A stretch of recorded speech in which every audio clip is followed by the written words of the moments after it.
शुक्रिया अदा करता हूँ अपने वर्कर्स का, अपने लोगों का, कि ये सुबह से ही इंतज़ार में थे, इस चिलाई कलान में पहुँचे थे जहाँ डिस्ट्रिक्ट हेडक्वार्टर वहाँ पर शुरू होता है, उधर पहुँच गए थे काफ़ी तादाद में। उन्होंने रिसेप्शन वहाँ पर दिया और एक जुलूस की सूरत में मुझे यहाँ पर लाया।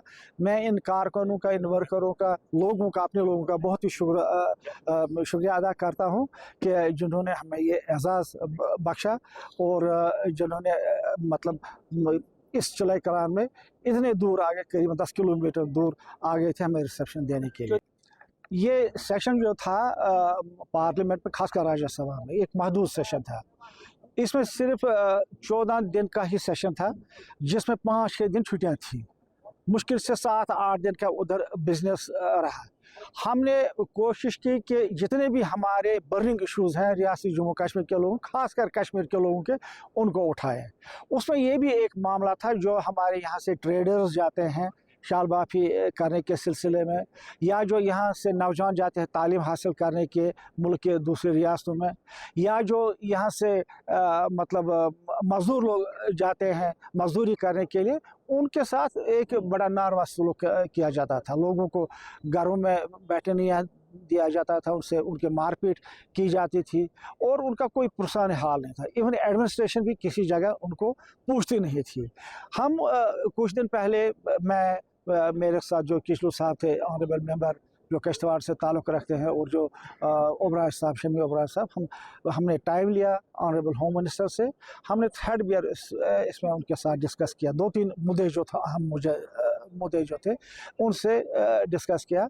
और उसी वक्त ऑनरेबल होम मिनिस्टर साहब ने हमें एश्योर किया कि ये चीज़ें अब नहीं होंगी। इसमें हम तमाम रियासतों को कहेंगे कि जम्मू कश्मीर के लोगों के साथ जो मुख्तलिफ तरीके से यहाँ पर आते हैं, कोई ट्रेड करने के लिए, कोई पढ़ने के लिए, कोई मजदूरी करने, इनके साथ नहीं होना चाहिए।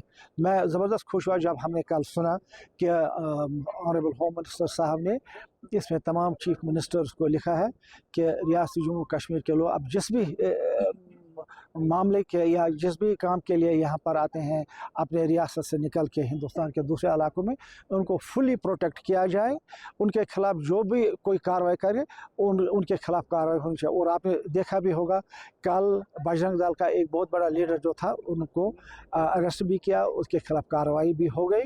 और मैं समझता हूँ कि आगे इसमें बहुत मतलब पॉजिटिव रिजल्ट्स इसमें आएंगे और बड़ी खुशी खुशी हमारे लोग बाहर की रियासतों में जाएंगे बगैर किसी खौफ और डर के। हमने बात हुई ये जो मेन मुद्दे जो थे ना हमारे रियासत के, हमने एक एक करके इस मुख्तर मुद्दत में जितना हम कर सकते थे उधर हमने किया।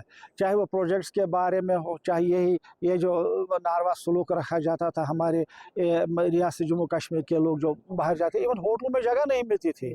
पहले बोलते थे होटल के मैंने, हाँ हमारे पास कमरे अवेलेबल है, जो ही वो सुनते थे ये कश्मीरी है और नाम मुसलमान है, उसी वक्त उनको कैंसिल करते तो कहते कि हमारे पास कोई जगह आपके लिए नहीं है।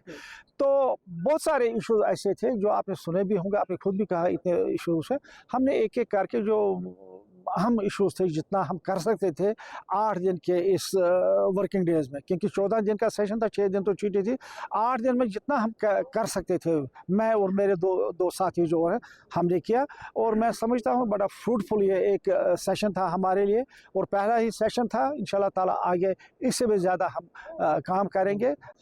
ये प्रोजेक्ट मतलब इसको गवर्नमेंट ने कहा, सेंटर मतलब कि इसमें काम रुका दिया गया था, ये नहीं चल रहा था। It's a fact.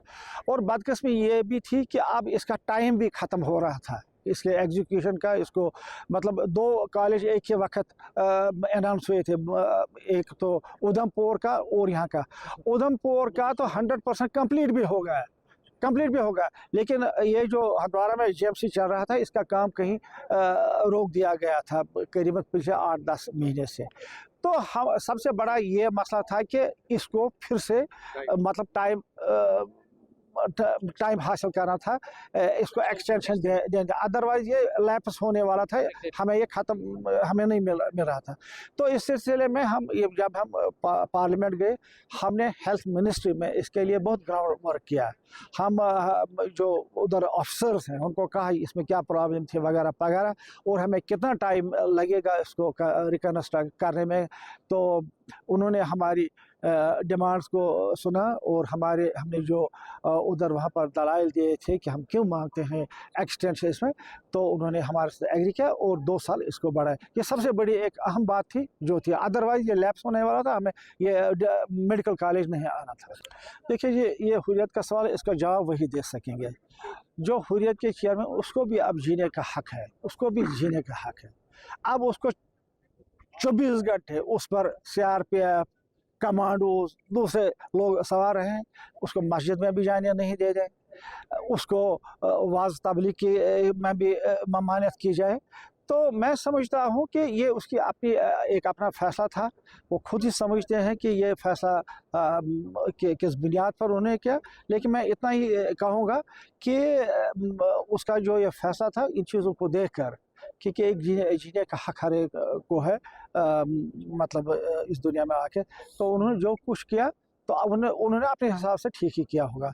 जहाँ तक हुर्रियत का ताल्लुक है, आपको नज़र आता है कहीं हुर्रियत? देखिए हुर्रियत में जो लोग थे, बहुत सारे लोग थे जो इस दुनिया से चले गए। अब जो उसके बाद जो थे लोअर लेवल पर, जिन्होंने किसी वक्त बंदूक भी उठाया था, अब आप देखते हैं अब मेन स्ट्रीम में पहले ही आए हैं। या बीजेपी और RSS कौन लोग चलाते हैं? वही तो लोग हैं जो पहले एक ज़माने में हुर्रियत चलाते थे, एक ज़माने में बंदूक उनके हाथ में होता था।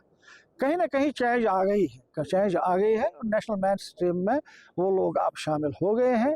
कई लोग तो जो बड़े बड़े सरबराह थे अब जेलों में है, तो अब जो बाहर है वो भी सोचते हैं कि हमें कैसे चला, चाहे क्या चला, तो ये अब उनका फैसला है। उसके बारे में नहीं कहूँगा, लेकिन एक चीज़ मैं ज़रूर बताऊँगा, जहाँ वो डेवलपमेंट का काम करेंगे मैं उसको फुली सपोर्ट दे दूँगा, क्योंकि ये मेरी सरज़मीन है। सजाद लोन साहब तो यहाँ के रहने वाले नहीं हैं, आपको पता है, वो दर्द हरा के रहने वाले हैं त्रहगाम कॉन्स्टिट्यूंसी में। जो कुछ वो यहाँ पर कंट्रीब्यूट करेगा तो मैं उसको शाबाशी दे दूँगा, और जहाँ मेरी जिम्मेदारी होगी मैं उसको सपोर्ट करूँगा। वो क्या करेंगे मुझे इसकी कोई फिक्र नहीं, और उसके बारे में मैं कुछ भी नहीं कह सकता। ऑर्डर निकला था जिसमें